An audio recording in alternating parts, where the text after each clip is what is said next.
ससुराल और मायके का दर्द की कहानी। ससुराल में वह पहली सुबह मुझे आज भी याद है। कितनी घबराकर मैं उठी थी, ये सोचती हुई कि कहीं देर ना हो जाए। सब न जाने मेरे बारे में क्या सोचेंगे।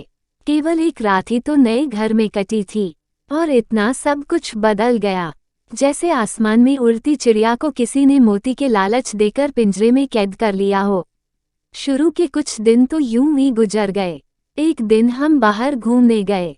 जब हम वापस घर आए तो सासू माँ की आंखों में खुशी तो दिख रही थी, लेकिन केवल अपनी बेटे के लिए ही। मैंने सोचा कि शायद नया नया रिश्ता है, एक दूसरे को समझने में कुछ वक्त लगेगा। लेकिन समय ने जल्द ही एहसास करा दिया कि मैं यहाँ बहू हूँ, इसलिए मैं जैसा चाहूँ वैसा नहीं कर पाऊंगी। कुछ कायदा और मर्यादा है जिसका मुझे पालन करना होगा, जैसे कि धीरे धीरे बात करना, धीरे से हंसना, सबके खाने के बाद खाना खाना। ये सब आदतें मुझे अपने आप आ गई। माँ से भी बात कम होने लगी, जिसकी वजह से मुझे पीहर की याद आने लगी।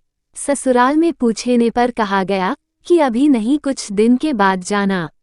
जिस पति ने शादी के समय कहा था कि आपकी बेटी पास में ही तो है, कभी भी आ जाया करेगी, उसके भी सुर बदल गए।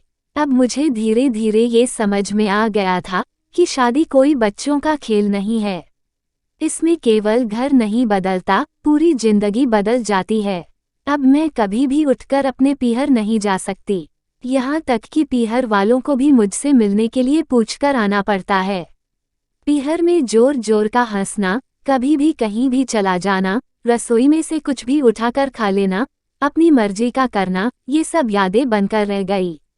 अब मुझे समझ में आने लगा था कि क्यों विदाई के वक्त सभी लोग मुझे गले लगाकर रो रहे थे।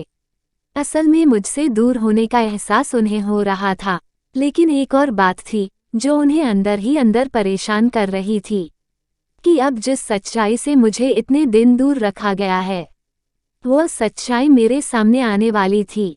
पापा का ये झूठ कि मैं उनकी बेटी नहीं, बेटा हूँ, अब और दिन नहीं छुप पाएगा, जो कि उनकी सबसे बड़ी चिंता थी कि अब उनका बेटा, जिसको कभी भी बेटी होने का एहसास नहीं कराया था, जीवन के इतने बड़े सच से सामना करने जा रही थी। वही माँ को भी चिंता सता रही थी कि उनकी बेटी अभी तक कोई एक काम भी नहीं किया करती थी, अब वो पूरे परिवार की जिम्मेदारी कैसे उठाएगी। सभी लोग मेरे इस विदाई और पराये होने का दर्द जान रहे थे, सिवाय मेरे, इसलिए वह सभी लोग रो रहे थे। आज मुझे समझ आ गया कि उनका रोना गलत नहीं था। ये हमारे समाज का नियम ही है कि एक बार बेटी डोली में विदा हो गई तो वह उस घर के लिए केवल मेहमान ही बनकर रह जाती है। फिर कोई चाहे कितना क्यों ना कह ले कि यह घर आज भी उसी का है। सच तो यह है कि अब वह कभी भी यूं ही अपनी पीहर नहीं जा सकती। चाहे कितना भी समस्या और परेशानी क्यों ना आ जाए, मुझे ही हल करना है, हंसते हुए या गम छुपाते हुए। दोस्तों, कहानी पसंद आए तो चैनल को सब्सक्राइब जरूर कर दें। धन्यवाद।